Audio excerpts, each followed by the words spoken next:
Hello' guys, কেনে আছে সকলোৱে? মই আহি আছো কঠীয়াতলীলৈ। ঘৰৰ মাটিকণ ৰুবৰ বাবে কঠীয়া পেলোৱা হৈছিল আৰু কঠীয়া পেলোৱা অলপমান দেৰি হ'ল। বৰষুণৰ পানীৰে এফালে পথাৰ ভৰি পৰিছে আৰু আনফালে কঠীয়া ওখই হ'ব পৰা নাই। সেয়েহে কঠীয়াখিনিত অলপমান সাৰ মাৰি দিওঁ বুলি সাৰৰ টোপোলাটো আৰু খৰাহি এটা হাতত লৈ ওলাই আহিছো। মোৰ লগত এয়া ভণ্টি আৰু গুণু আহিছে।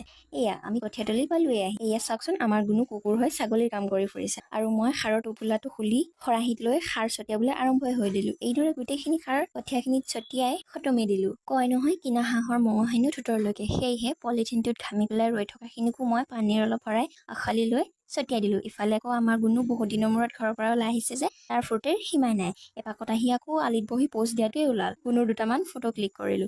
সেয়া তাৰ ফটো উঠি হ'ল যে এতিয়া আকৌ আমাৰ ঘৰলৈ বুলি আগবঢ়াই নিয়াটোৱে ওলাল। এইদৰে ভিডিঅ' কৰি আহি থাকোতে আকৌ ইজনীয়ে ভাল ঠাই এখন দেখি ভিডিঅ' কৰিবলৈ ধৰিলে। গোটেই ৰাস্তাটো ভিডিঅ' কৰি আহি ঘৰ পালো। ইপিনে মহাশয় আকৌ ঘূৰি পাকে আহি ভাগৰে লাগিল যেন পাওঁ। ময়ো পটককৈ মুখ হাত ধুই পৰিষ্কাৰ হলো। আজিৰ ভিডিঅ'টো ইমানেই আছিল।